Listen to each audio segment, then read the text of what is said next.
Magandang umaga mga bata. Ako nga po pala si Sir Rodmark, ang inyong magiging teacher sa PE subject. Ngayon, bago natin simulan ng ating araw, maaari bang tumayo ang lahat para sa ating maikling panalangin? Okay, ate, maaari mo bang panguluhan ng ating panalangin? Yes, mahal naman ng anak ng Espiritu Santo. Amen. Bago kayo magsiupo, maaari bang ayusin ninyo ang inyong mga upuan at pulutin ang mga basura inyong makikita sa paligid? Tapos na ba mga bata? Okay. Pwede na kayo magsiupo mga bata. Ngayon, bago tayo tumungo sa ating aralin ay ipapaalala ko muna sa inyo ang ating classroom rules. Ito ay ang active. A stands for always listen to the teacher. Kailangan always tayong makikinig sa ating mga teacher. C stands for cooperate with classmates during activities. Kailangan makipag-cooperate tayo sa ating mga kaklase sa tuwing tayo nagkakaroon ng activities. T naman is for take care of school materials and equipment. Kailangan ingatan natin ang mga kagamitan natin upang sa susunod nating pagkikita ay meron pa tayong magagamit. I include everyone and show sportsmanship. Kailangan walang matitirang hindi makakagawa ng ating activities. Kailangan tayong lahat ay included sa paggawa. V naman, value safety during all activities. Kahit kailangan natin pahalagahan ang ating mga seguridad at ating safety. E naman, exercise, discipline, and responsibility at all times. Kailangan sa tuwing tayo gumagawa ng isang activity ay dapat disiplinado tayo at responsable sa ating mga gagawin. Okay lang ba sa inyo ang ating classroom rules mga bata? Okay, magaling mga bata.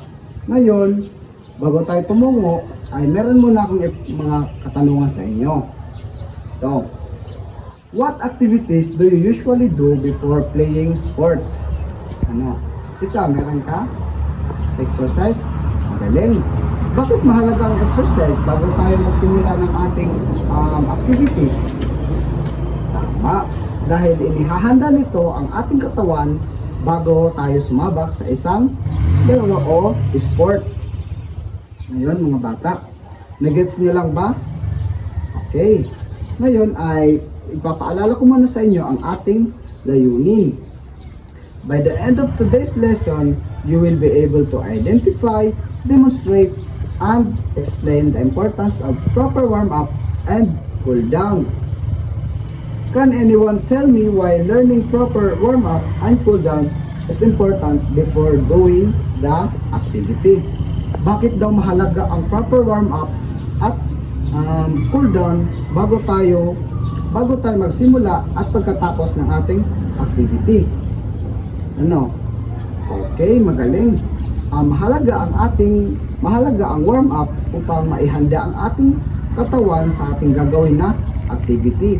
At cool down naman para maibalik sa normal ang daloy ng ating mga dugo at ma-relax ang ating mga katawan. Okay, mga bata, gets niyo lang ba? Okay. Ngayon, may papakita ko sa inyong mga larawan. Simulan muna natin sa proper warm-up. Ito. Anong nakikita nyo sa unang larawan? Tama. Ito ay isang babae na tumatakbo. Ang tawag sa activity na ito ay jogging in place. Ipinaprepare nito ang ating lower body para maging flexible ang ating mga joints at ang ating mga muscles. Ang pangalawang larawan naman, ito ay ang arm circles. Tama. Ipinaprepare naman ito ang ating upper body at inihahanda ang ating muscles at mga joints dito sa ating katawan. Gets nyo lang ba mga bata? Okay. Tumungo naman tayo sa proper cool down. Anong nakikita nyo sa unang larawan? Ito ay isang lalaki na humihinga ng malalim. Ang tawag sa activity na ito ay deep breathing. Ito, pagkatapos ng ating activity ay sinasagawa natin ng deep breathing para bumalik sa normal ang ating mga katawan at ma-relax ang ating mga muscles at bumalik sa normal ang daloy ng ating mga dugo. Gets niyo lang ba mga bata? Okay, sa pangalawang larawan naman ay slow stretching. At ginagawa naman natin ang slow stretching pagkatapos ng activity para maiwasan natin ang cramps, ang mga posible na pananakit ng ating mga katawan pagkatapos natin gumawa ng isang sports or activity. Okay mga bata, nagets niyo lang ba? Ngayon, ano nga ba ang proper warm up? Kapag kapag naririnig nyo ang salitang warm up, ano ang unang pumapasok sa inyong mga isipan? Tama. Ang warm up prepares the muscles and body before doing the physical activity. Ipine-prepare daw nito ang ating katawan bago tayo sumabak sa isang activity upang maiwasan natin ang mga pananakit at mga posibleng injuries na ating matatamo kapag tayo ay gumawa ng isang activity. For example na lang, yung jogging in place kanina, nakita niyo naman yung larawan natin kanina, di ba? Ito ay pine-prepare nito yung ating lower body kasi maiiwasan ng ating lower body ang mga posibleng cramps, yung mga paninikip ng ating mga muscles. E paano naman yung cool down? Okay, tama. Ang cool down helps the heart rate return to normal after the exercise. Tama. Tinutulungan ng cool down ang ating heart rate na bumalik sa normal at bumalik ang daloy ng ating dugo at upang ma-relax naman ang ating mga katawan. Guess nyo lang ba mga bata? Ngayon, magkakaroon tayo ng isang activity. Sundan nyo lamang si teacher ha. At gagawin natin ang mga provided natin na mga exercise. Simulan natin sa proper warm-up. Ito, neck rotation. Slowly turn your head clockwise and repeat counterclockwise for 8 counts. Ganito gawin yun mga bata. 1, 2, 3, 4, 5, 6, 7, 8. Pabalik naman. 8, 7, 6, 5, 4, 3, 2, 1. Okay mga bata, very good. Ang pangalawa naman ay ang arm circles. Ganito ginagawa ang arm circles. Stretch both arms sideways and makes more circles forward and backward. Ito ay 8 counts ulit mga bata ha. Ganito ginagawa ang arm circles. 1, 2, 3, 4, 5, 6, 7, 8. Balik naman. 8, 7, 6, 5, 4, 3, 2, 1. Magaling mga bata, very good at naisagawa nyo. Ang pangatlo naman ay ang jumping jacks. Jump while spreading your legs and raising your arms. Then return to starting point. Ganito ginagawa ito. 8 counts ulit ito mga bata ha. 1, 2, 3, 4, 5, 6, 7, 8. Very good mga bata. Ngayon naman ay tutungo tayo sa proper cool down. Ganito ginagawa. Meron ulit tayo mga provided na examples. Una ay ang deep breathing. Inhale slowly through the nose and exhale slowly through the mouth. Ganito ginagawa yan mga bata.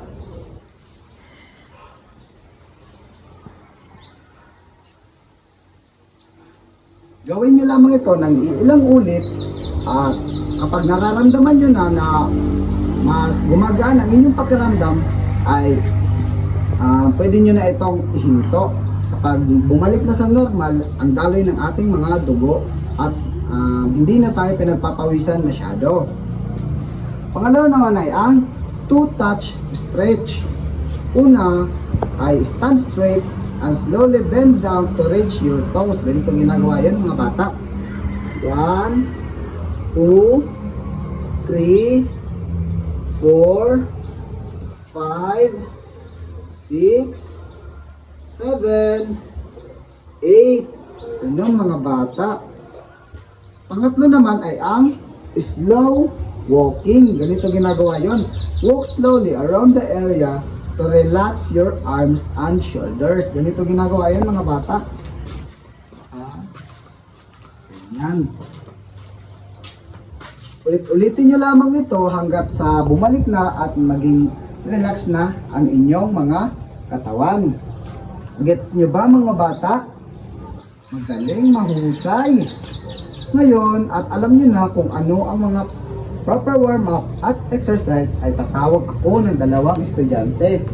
Okay ate, ikaw na lamang sa ating warm-up at ikaw naman kuya para sa ating cool-down. Bibigyan ko lamang kayo ng 5 minuto para makapaghanda kung ano ang inyong napiling exercise. Okay? Tapos na ba kayo makapaghanda, ate, kuya? Okay. Ate, anong napili mo? Arm circles ang napili mo. Sige, i-perform mo nga ito. Magaling at na-perform ito ng maayos ni Ate Charmaine. Magaling, palakpakan nyo nga si Ate Charmaine mga bata. Magaling. Paano naman ikaw, kuya? Kuya Maki, ang napili mo ay ang deep breathing. Sige nga, pakita mo nga kung paano ito ginagawa. Sige. Mahusay at naipakita ulit ni Kuya Maki ang pagsagawa ng proper cool down na napili niya ay ang deep breathing. Naisagawa niya ito. Ngayon naman mga bata ay mahusay at naisagawa ni Ate Charmaine at Kuya Maki ang ating activity. Maaari niyo bang palakpakan sila mga bata? Okay. Bakit nga ulit mahalaga ang proper warm-up at cool-down? Dahil ito na-prepare nito ang ating katawan bago tayo gumawa ng isang activity. At cool-down naman kapag pagkatapos natin gumawa ng activity upang may balik ang ating katawan may balik sa normal na state. Okay mga bata, bakit nga ulit mahalaga? Mahalaga talaga ito kasi upang maiwasan natin ang mga posibleng injuries at may balik ang ating katawan at nang makapagpa-relax ito sa ating mga katawan. Okay mga bata, at dahil dyan maaari nyo bang sagutan ang ating pinihandang assessment dito? Okay, bibigyan ko lamang kayo ng 10 minuto upang sagutan ito. Tapos na ba mga bata? Okay, papasok nyo yan at checkan ko yan mamaya pagkatapos. At para naman sa inyong assignment ay basahin nyo lamang ang nasa ating PPT at sagutan ito. At upang masagawa ito next nating pagkikita. Nandyan ang rubric at gusto kong sundin nyo ito upang maging perfect ang inyong activity. Gets nyo lang ba mga bata? Okay, hanggang sa muli mga bata. Paalam!